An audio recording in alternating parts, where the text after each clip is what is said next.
Hello, welcome to the next statistics lesson. We spent last lesson talking about normal curves and standard normal curves. So you've got this normal distribution. Let's say we're looking at maybe average heights in the United States. So say the average women's height is 64 inches, and we've got a standard deviation of 3 inches. So if we want to draw our picture, what's looking like this, we're going to add 3.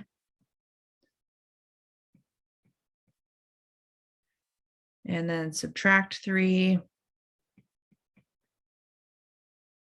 Okay, something like that. So there's our normal distribution.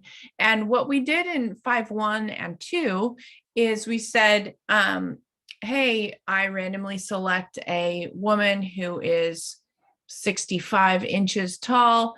What's the chances that that happens? So what we did was we were given a score, a value or height or whatever we're measuring, and then we were asked for the percentage, the chances that that event would occur.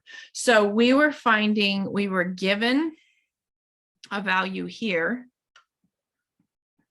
And what we were finding was the chances that we would have somebody that was that height or shorter, or that height and taller. Today, we're going to flip that around. So now we're going to take this picture and we're going to say, hey, what I want to do now is give you a percentile. So I want to say, what is the height that marks the, say, 60th percentile? Okay, so let's review real quick about percentiles. So if I go 60, if I want to look at the 60th percentile, that means I want to take 60% of this graph. So I'm starting here. This is my start. And I'm coming up here to 60%. Now, the mean is 50. This is 50. So if I want the 60th percentile, that's just a little bit more than that. Now, this is an estimate. Where is it? I'm not really sure. I'm estimating it just above 50 somewhere. And that's the 60th percentile represents that area. So what the problems now are doing is they're giving you the percentile. And the question is, what is this value right here that marks that top value for that 60th percentile, so that we know, like, okay, anybody lower than this height is in the bottom 60%, anyone above this height is in the top 40, because this is going to be 60%, and so this will be 40% total, 100%. Okay, so in essence, we're just flipping the problem around. And that's why they're called inverse normal. When we say inverse in math land, it means like the opposite of. So we're flipping it around. That's the idea. Okay, so let's take a look at a problem. Here we go. The time spent in days waiting for a normal heart transplant has an average of 20 days. So we're looking at this picture right here. Or sorry, not 20. I read the numbers wrong. Sorry, 203 days. So 203 is the average days that you spend waiting for a heart transplant for people ages 35 to 49. And that value has a standard deviation of 25.47 days. So this is our picture. Okay, our mean is 203, which is about right there, right in the middle. And we want to know what waiting time represents the 5th percentile. Okay, so if this is my picture, the way I would draw this, the 5th percentile is down here somewhere. Now, where, I don't know. Again, my drawing's an estimate, but it's somewhere in that, and it's probably even farther down than that, because 5 is really small number, but I'm drawing it a little bit bigger so you can see it. The 5th is that bottom 5%. And we want to know, what is the value right here that marks that bottom 5%? Okay, so we're going to go into our calculators. Let's see. There's our calculator.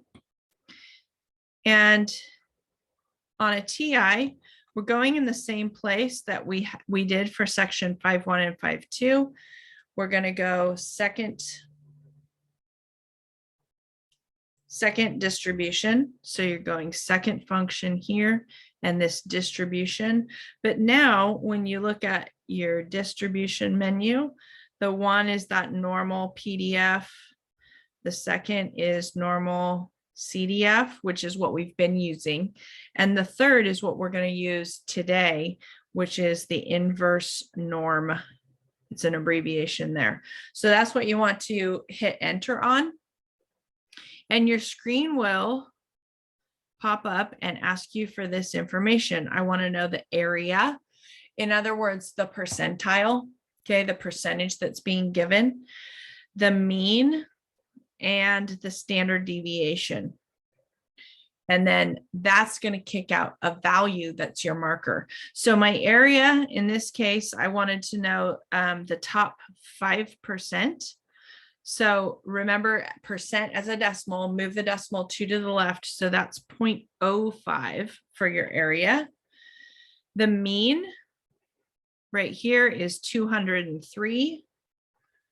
And the standard deviation is 25.7. And when you enter that and hit paste, you get 160.727. So this is saying that 160 days, roughly 161 days, is the top end of the 5th percentile. So that's this value right here. Okay. And then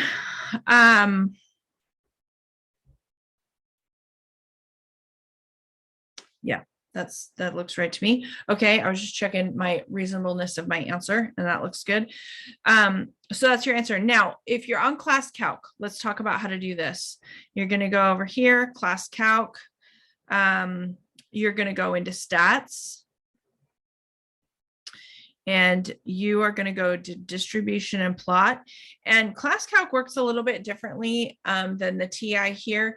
You're still going to do a normal distribution because you need to set that distribution up for class calc either way, whether you're going forward or backwards.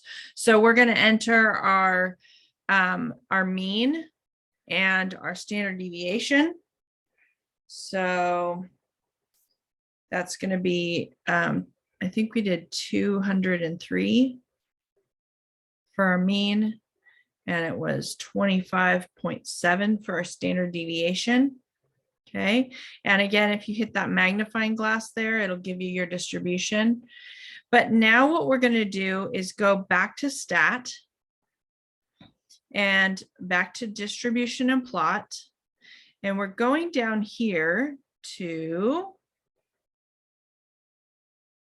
dot inverse CDF.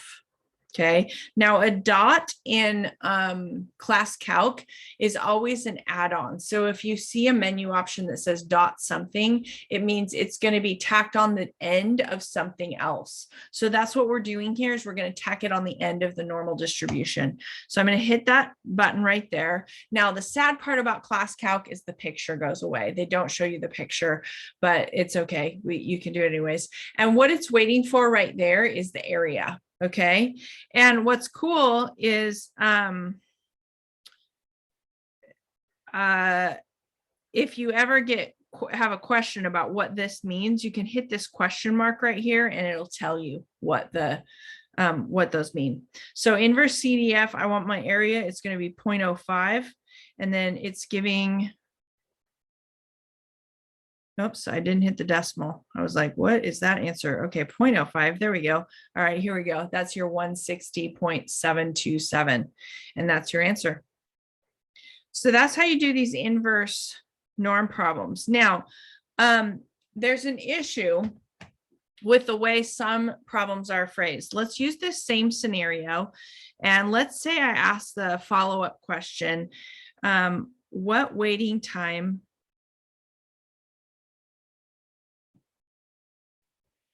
represents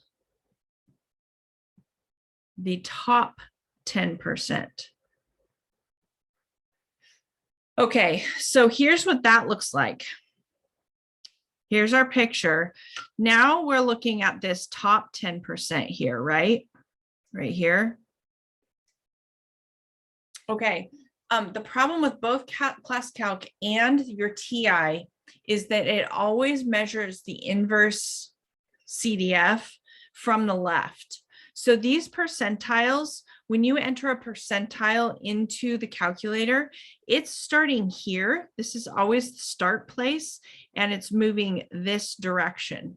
Okay, so if you enter 0.10, 10%, what that's doing is it's measuring the bottom 10%. This is entering 0.10%. So if you have a question and it's asking you for the top 10%, you have to answer 0.90 or 90% into the calculator to get this. So what you're doing is you're saying the calculator, if I enter 0.90, that's measuring all of this. Now, the purple and the blue section share that boundary marker. So if my question is, what's this boundary marker right here?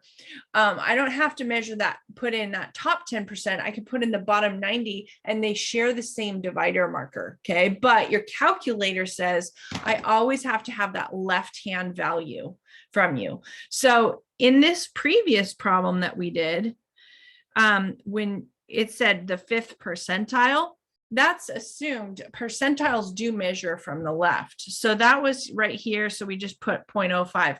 But as soon as I put top 10%, then you actually have to enter the complement of that number. And remember from our probability, the complement is 1 minus that number, or 100% minus the percentage.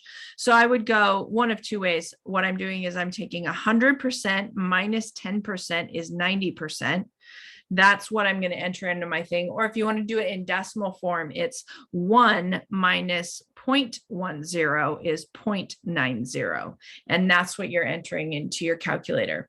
So then you'd go to ClassCalc or your TI, you do the same thing. The mean and the standard deviation don't change, but now instead of 0.05, I'm going to do 0.90, and that's going to give me my value for the top 10%. So it looks like 235.9. So this is going to be 235.9 is going to be that wait time that is between that 90 and 10%. Okay, so recap, if the section you want's on the left, just enter that value. If the section you want is on the right, you have to go 1 minus the percentage and enter that value. Okay, now what if you want two values and you want the area in between? So let's do another question. Let's say what waiting time is represented with this picture. Let's say we've got our normal distribution here, and I want, I don't know, maybe the middle 50%. So what this question is asking is, what is this value right here? And what is this value right here? That boundaries that middle 50%. Okay, now if the whole distribution is 100%, and I've got 50 in the middle, so that's going to be my purple section right here. Okay, then that means that I have 50% left. If I have 50 in the middle, there's 50% left, but it's on either side. So I'm going to divide that in half. And that means that I've got 25% over here and 25% over here. Okay, so that all of the area adds up to 100. So here I'm just subtracting from 100%, 10 minus 100. But here I have to subtract from 100 and then split it up because I've got some on either side. Once you get these squared away. The problem actually, this is two problems because I want two values. So you take one at a time. You say, okay, let's do this guy first. Let's do this value first. What you want to enter into your calculator is the area starting from the left that ends at that point. So if I start here and I measure up to this point, then what I want to enter is 25%. That's that left-hand side. So this is going to be inverse norm 0.25 or inverse CDF 0.125 or 0.25. Okay, so this is going to give me a value of 185 point, let's call that 67, 185.67. So that's what this guy is going to be, 185.67. That's this value here. And now let's do the other value. This one right here. So again, I have to start on the left and I want to measure all the way up to this marker right here. Well, what am I going to enter? I don't enter 25%. That's going to give me the bottom half. I have to start here and I have to measure my 25% and my 50%. So I'm going to enter 0.75% to get that marker. See how I'm adding up those percentages as I go to get to the place that I want my marker for. So if I go over here, put 0.75 in. Now I get 220.33. So that's this value. 220.33. So what I would say is 50% of people waiting for this organ donation are going to wait between 185 days and 220 days. So that gives me my middle 50% wait. And this is how, when you go like into a doctor and he says, well, chances of this happening are this, or, you know, there's on average, you're going to wait this long, or this is going to happen. That's how he's getting these numbers, is they're doing this inverse normal distribution, and they're figuring out what's the probability, where do most people fall here, so I can give people a range and an expectation as they're going forward. So that's how that works. Now, remember in this section about standard normal curves, there are some questions about standard normal curves. The problems work exactly the same, except you're going to use 0 for your mean and 1 for your standard deviation, but you're still doing the inverse CDF or the inverse normal on your calculator. And anytime a problem talks about a Z-score, that's a standard normal distribution. So for example, I could say, what's the Z-score for a wait time of the bottom 50% or the bottom 40% or something like that? Well, as soon as I say Z-score, so let's say, what is the Z-score for the lower 40%? Okay. Well, first of all, they give you a percentage, so you know this is with backwards and inverse. They're asking for a Z-score, which is a value. So that's how you know this is a 5-3 problem. They're giving you the area, they're asking for a value. So you go to your calculator, you're going to do your inverse distribution. Well, what's it ask for? It asks you for a mean and a standard deviation. Because it's a Z-score, your mean's going to be 0 and your standard deviation is going to be 1. And then you're going to go inverse, depending on what calculator you're on, you're going to go inverse norm 0.40, or you're going to go inverse CDF 0.40, one of the two. And then your answer will be a Z-score.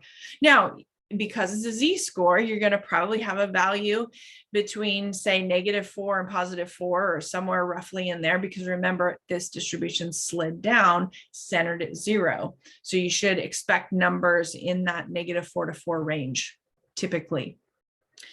Okay, that's all for today, and I will see you next section.